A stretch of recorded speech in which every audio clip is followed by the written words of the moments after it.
Hello friends, આજે આપણે basic ફિઝિક્સમાં chapter number 5 એમાં ટોપિક નંબર 5.1 વેવ બેઝિક્સ વિશેની આ લેક્ચરની અંદર માહિતી મેળવીશું. વેવ જે પૃથ્વી ઉપરનો એક અગત્યનો સ્ત્રોત છે જે આપને ઉર્જા પૂરી પાડે છે. સૂર્યમાંથી આવતી ઉર્જા, પવન સ્વરૂપે આવતી ઉર્જા, અવાજના મોજા સ્વરૂપે આવતી ઉર્જા, સમુદ્રના મોજા સ્વરૂપે આવતી ઉર્જા વગેરે વેવ્સના ઉદાહરણ છે અને એ આપણા સુધી એનર્જી પહોંચાડે છે. તો જોઈએ આપણે આ ચેપ્ટરની અંદર ડિટેલમાં વેવ્સ એટલે શું, તરંગ એટલે શું.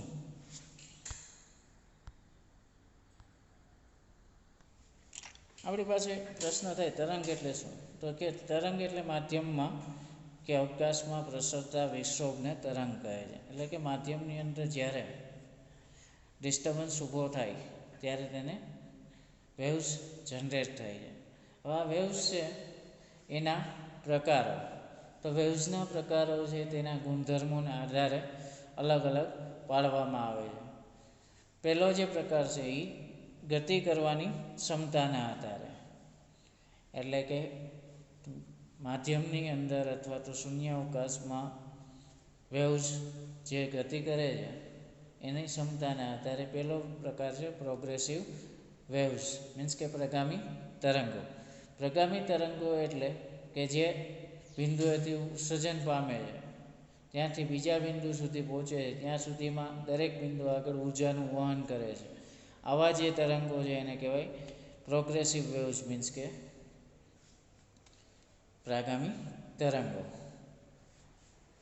બીજો જે પ્રકાર છે સ્થિત તરંગો, સ્ટેશનરી વેવ્સ.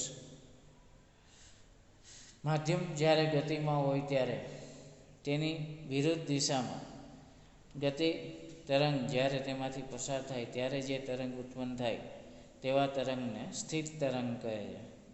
તેમાં ઉર્જાનું વહન થતું નથી. હવે આ બંને તરંગોના આપણે એક એક એક્ઝામ્પલ જોઈએ તો પ્રોગ્રેસિવ તરંગનું ઉદાહરણ જોઈએ તો ઉર્જાનું વહન કઈ રીતના થાય. તો એક લોખંડના બ્લોકના એક છેડાને ગરમ કરવામાં આવે તો ધીમે ધીમે બીજો છેડો પણ ગરમ થાય છે. એનો મતલબ કે ઉર્જાનું તેમાં વહન થાય છે, પણ ઉર્જાનું વહન થાય છે તરંગ સ્વરૂપે થાય છે જે ઇનવિઝિબલ છે. જ્યારે સ્થિત તરંગો, નદીની અંદર પથ્થરો તમે ફેંકો અને પથ્થરની આજુબાજુ જે વલય ઉત્પન્ન થાય છે, મીન્સ કે માધ્યમ ગતિમાં હતું એની વિરુદ્ધમાં જે તરંગો ઉત્પન્ન થયા, આવા તરંગો છે એનું ઉદાહરણ તરીકે લઈ શકાય. ત્યાર પછી જોઈએ તો શૂન્ય અવકાશમાં ઉર્જા વહન કરવાના આધારે, મીન્સ કે ફ્રી સ્પેસની અંદર ઉર્જા વહન કરવાના આધારે પ્રકારો જોઈએ તો મિકેનિકલ વેવ્સ, યાંત્રિક તરંગો. યાંત્રિક તરંગો છે જેને પ્રસરણ માટે માધ્યમની જરૂર પડે છે અને તે માધ્યમ સ્થિતિસ્થાપક હોવું જરૂરી છે. સ્થિર પાણીની સપાટી પરના તરંગો, દોરી પરના તરંગો વગેરે યાંત્રિક તરંગોના ઉદાહરણો છે. મિત્રો, યાંત્રિક તરંગને પસાર થવા માટે માધ્યમ છે સ્થિતિસ્થાપક, મીન્સ કે માધ્યમ છે એ ખૂબ જ સ્થિતિસ્થાપક, ઇલાસ્ટિક હોવું જોઈએ. દાખલા તરીકે વાતાવરણ, આ જે બધા છે એની અંદર મિકેનિકલ વેવ્સ પસાર થઈ શકે છે. બીજો પ્રકાર છે બિન યાંત્રિક તરંગો, નોન મિકેનિકલ વેવ્સ. આ પ્રકારના તરંગો છે નોન મિકેનિકલ વેવ્સ ને પસાર થવા માટે કોઈ પણ પ્રકારના માધ્યમની જરૂર હોતી નથી. બિન યાંત્રિક તરંગો છે એ શૂન્ય અવકાશમાંથી પણ પસાર થઈ શકે છે અને એ તરંગો પસાર થતા હોય ત્યારે તેમાં દરેક કણોને બદલે તરંગના વિદ્યુત અને ચુંબકીય ક્ષેત્રની તીવ્રતાના સદિશો દોલન કરતા હોય છે. જ્યારે મિકેનિકલ વેવ્સની અંદર દરેક કણ દોલન કરતા હોય છે. અત્યારે નોન મિકેનિકલ વેવ્સની અંદર તેના ઇલેક્ટ્રોમેગ્નેટિક્સ જે ફેઝ છે વેક્ટર તે ઓસિલેટ થતા હોય છે. ત્યાર પછીનો જે પ્રકાર છે તો કે તરંગ ગતિ દરમિયાન માધ્યમના આધારે. ત્રીજો જે અન્ય પ્રકાર છે કે ભાઈ માધ્યમના આધારે પ્રકાર પાડવામાં આવ્યો, તો એમાંનો પહેલો પ્રકાર છે લંબગત તરંગ, ટ્રાન્સવર્સ વેવ્સ. જ્યારે તરંગ માધ્યમમાંથી પસાર થતું હોય ત્યારે કણોના કંપન તરંગ પ્રસરણ દિશાની લંબ દિશામાં થતા હોય. It is perpendicular oscillation. દાખલા તરીકે જોઈએ તો સ્થિર પાણી પરના તરંગો, દોરી પરના તરંગો, પ્રકાશના તરંગો વગેરે લંબગત પ્રકારના તરંગો છે. લંબગત તરંગો છે એ શૂન્ય અવકાશની અંદર પ્રસરણ પામી શકે છે. લંબગત તરંગનો વેગ જોઈએ તો શૂન્ય અવકાશ અને પાણીની અંદર મહત્તમ હોય છે. શૂન્ય અવકાશની અંદર, હવાની અંદર અને પાણીની અંદર એનો વેગ મહત્તમ હોય છે. આ તરંગનું માધ્યમ પ્રસરણ શૃંગ અને ગટ દ્વારા થાય છે. આ જે પ્રકારના તરંગો છે તેમનું પ્રસરણ શૃંગ એટલે કે શ્રેષ્ઠ અને ગર્ભ એટલે કે ટફ દ્વારા થતું હોય છે. ત્યાર પછી જોઈએ તો બીજો અન્ય પ્રકાર સંગત તરંગ, મીન્સ કે લોન્જિટ્યુડલ વેવ્સ. તરંગ ગતિ દરમિયાન માધ્યમના કણોના કંપન તરંગ પ્રસરણની દિશામાં જ થતા હોય, એટલે કે સમાંતર જ થતા હોય, તો આ પ્રકારના તરંગો છે એને કહેવાય સંગત તરંગ. સંગત તરંગના ઉદાહરણ જોઈએ તો આપણે સ્વરકાંટાના ચીપિયામાંથી જે તરંગો ઉદ્ભવે એ, હવામાં જે ધ્વનિના તરંગો પ્રસરણ પામે એ વગેરે સંગત તરંગોના ઉદાહરણો છે. સંગત તરંગ છે એ શૂન્ય અવકાશમાંથી પ્રસરણ પામી શકતા નથી. આ તરંગોનો હવામાં વેગ ઓછો હોય છે. આ તરંગોનું માધ્યમમાં પ્રસરણ સંઘનન અને વિઘનન દ્વારા થાય. હવે આપના મગજની અંદર એક પ્રશ્ન જરૂર થશે, સંઘનન અને વિઘનનની પ્રક્રિયા એટલે શું? તો સમજીએ ચાલો. સંઘનન એટલે આપણે એક સિમ્પલ એક્ઝામ્પલ દ્વારા તે સમજીશું. સંઘનન એટલે સ્પ્રિંગનું આપણે એક્ઝામ્પલ લઈએ તો સ્પ્રિંગને જ્યારે બળ આપો ત્યારે એ શું થશે? કમ્પ્રેસ થશે. અને જ્યારે બળને રિલીઝ કરશો ત્યારે એ ડીકમ્પ્રેસ થશે. હવે સંઘનનની પ્રક્રિયા પણ આવી છે. જ્યારે તમે બોલો છો ત્યારે તમારી આજુબાજુમાં રહેલા કણો અવાજના તરંગોને કારણે કમ્પ્રેશન અનુભવશે અને એ બાજુના તરંગોને પાસ કરશે અને ડીકમ્પ્રેસ થશે. આ રીતના માધ્યમની અંદર સંઘનન અને વિઘનનની પ્રક્રિયા દ્વારા તરંગોનું વહન થાય છે. ત્યાર પછીનો આપણે ટોપિક જોઈએ તો તફાવત આપો લંબગત તરંગ અને સંગત તરંગ. Define difference between longitudinal waves and transverse waves. See in your screen. આપણે જે આગળ મુજબ ડિસ્ક્રાઇબ કર્યું તે મુજબ આ તરંગો તમારી સ્ક્રીન ઉપર તમે જોઈ શકો છો. સંગત તરંગ અને લંબગત તરંગ એને તફાવત સ્વરૂપે તમે લખી શકો છો. ત્યાર પછી આપણે જોઈએ તો ઘણી બધી વ્યાખ્યાઓ વેવ્સને લગતી આપણે સ્ટડી કરવી પડે આ ચેપ્ટરની અંદર. તો એ આપણે વ્યાખ્યાઓ સ્ટડી કરીએ તો પહેલી છે આવર્તકાળ, પિરિયોડિક ટાઈમ. આવર્તકાળ કોને કહે? તો કે એક કમ્પ્લીટ સાયકલ પૂરી કરવા માટે જે સમયગાળો લાગે તેને તેનો આવર્તકાળ કહે. આવર્તકાળનો એકમ સેકન્ડ છે. હવે આવર્તકાળ છે કમ્પ્લીટ સાયકલ એટલે કે કોઈ પણ એક કાર્ય પર્ટિક્યુલર ટાઈમની અંદર પૂરું કરવા માટે જે સમય લાગે તેને તેનો આવર્તકાળ કહે છે. બીજી વ્યાખ્યા છે આવૃત્તિ. તો મિત્રો આવૃત્તિ એટલે એક સમયમાં કેટલા આંદોલન કરે છે, એક સમયમાં કેટલા આંદોલન કરે છે તેને તેની આવૃત્તિ કહે છે. અને એનો એકમ હર્ટ્ઝની યાદમાં હર્ટ્ઝ કહેવામાં આવે છે, અથવા તો તેનો એકમ છે ઓસિલેશન પર સેકન્ડ એટલે કે કંપન પ્રતિ સેકન્ડ. ત્યાર પછીની ડેફિનેશન્સ આપણે જોઈએ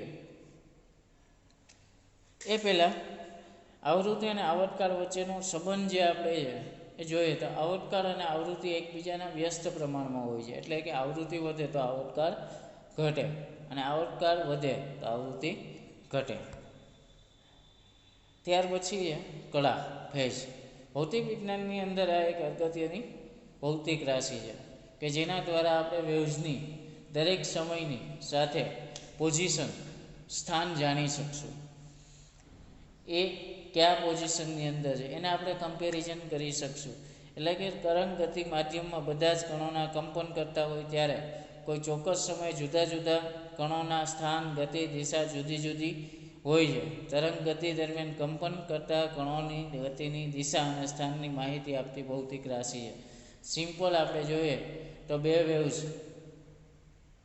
બે વેવ્સ જ્યારે ગતિમાં હોય ત્યારે એને આપણે જુદા પાડવા માટે ફેઝ ડિફરન્સ લેવો પડે અને ફેઝ ડિફરન્સ દ્વારા, કારણ કે આપણે લોકો સિમ્પલ અને સાદું સમજીએ એક્ઝામ્પલ દ્વારા, તો એ એક્ઝામ્પલ છે માણસ જ્યારે ઓડિટોરિયમ કે થિયેટરમાં બેઠો હોય ત્યારે દરેકના અવાજ અલગ અલગ રીતના સાંભળી શકે છે, જે આપણા માટે એને પ્રોસેસ કરવા હોય તો કાન સરળતાથી પ્રોસેસ કરી શકે છે. એ રીતના કોમ્પ્યુટરમાં અથવા તો કોઈ ઇન્સ્ટ્રુમેન્ટની અંદર પ્રોસેસ કરવા હોય, ઓસિલોસ્કોપની અંદર પ્રોસેસ કરવા હોય તો તમારે તેને ફેઝ ડિફરન્સ લેવો પડે અને એ રીતના તમે એનો આવૃત્તિ, એમ્પ્લિટ્યૂડ, આમ એંગલ આ બધું તમે અલગ અલગ મેળવી શકો. ત્યાર પછી આપણે જોઈએ તો તરંગ લંબાઈ. તરંગ લંબાઈ શું છે? તો કે એક જ કળામાં કંપન કરતા પાસેના બે ક્રમિક કણો વચ્ચેના અંતરને તરંગ લંબાઈ કહે છે. તેનો એકમ મીટર છે, તેનો એક નાનો એકમ એંગસ્ટ્રોમ છે. સરળ ભાષામાં જોઈએ વ્યાખ્યા તરંગ લંબાઈની તો તરંગના શૃંગથી શૃંગ વચ્ચેના અંતર અથવા ગર્ભથી ગર્ભ વચ્ચેના અંતર અથવા તો નોડથી નોડ વચ્ચેના અંતર ને તેની તરંગ લંબાઈ કહે છે. અને તરંગ લંબાઈ મિત્રો હંમેશા મીટરમાં માપવામાં આવે છે અને પરમાણુ કક્ષાએ એંગસ્ટ્રોમની અંદર મેજર કરવામાં આવે છે.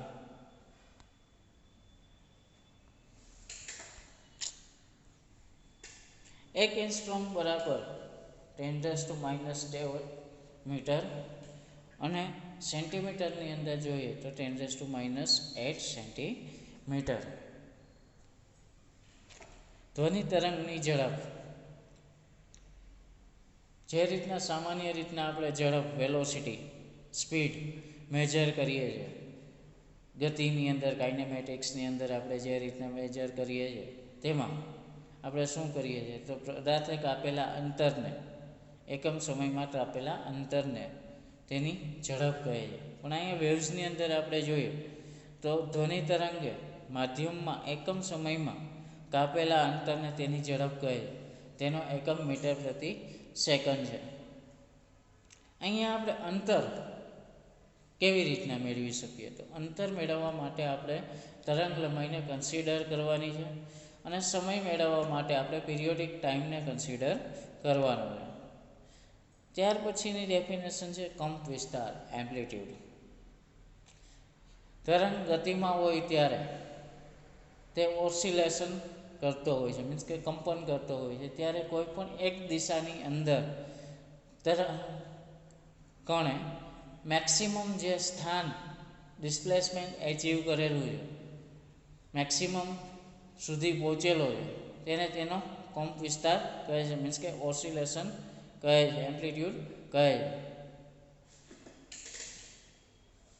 કંપ વિસ્તારનો એકમ મીટરમાં મેજર કરવામાં આવે છે.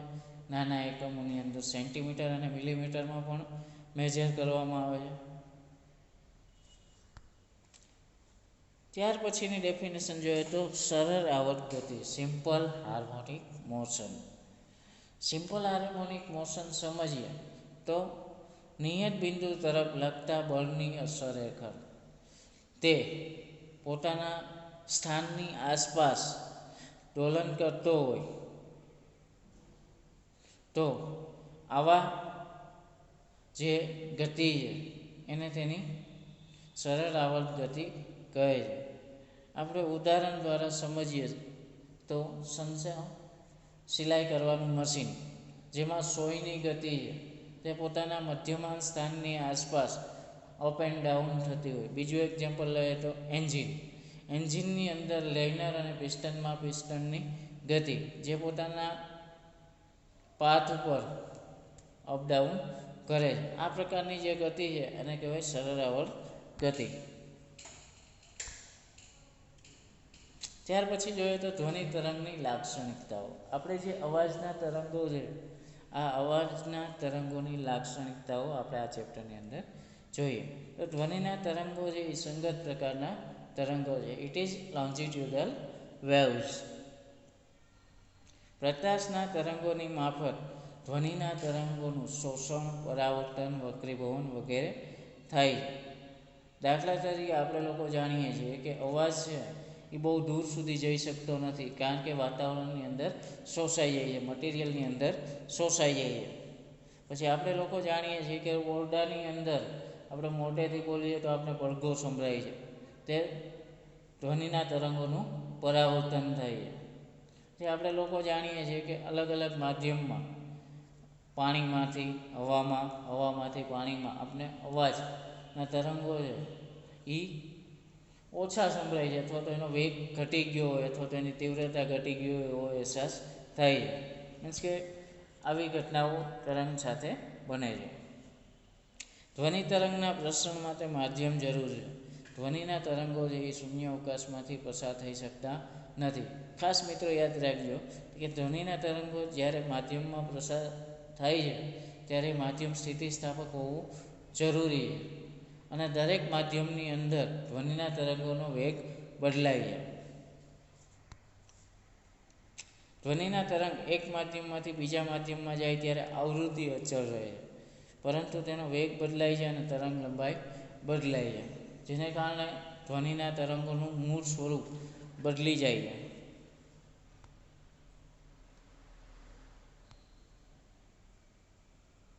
ત્યાર પછી જોઈએ તો સંપાતપણાનો સિદ્ધાંત, સુપરપોઝિશન થિયરમ. આ પણ એક અગત્યનું છે.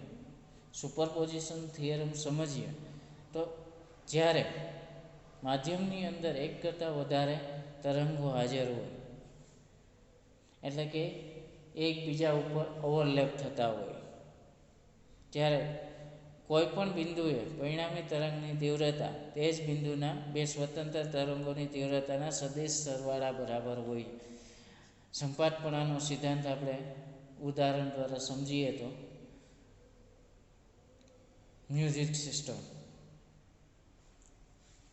જ્યારે મ્યુઝિશિયન પોતાનું પ્લેબેક રેકોર્ડ કરતો હોય ત્યારે અલગ અલગ મ્યુઝિકલ ઇન્સ્ટ્રુમેન્ટને એક મિક્સર દ્વારા મિક્સ કરે છે, એટલે કે અલગ અલગ તરંગોની ફ્રીક્વન્સી ધરાવતા તરંગો મિક્સરની અંદર જશે. હવે આ જે તરંગો છે એ રેકોર્ડ થશે, ત્યારબાદ આપણે સ્પીકર દ્વારા સાંભળીએ છીએ ત્યારે આપણે અલગ અલગ રીતના બધા જ તરંગોને પારખી શકીએ છીએ. આ જે સંપાતપણાનો સિદ્ધાંત છે.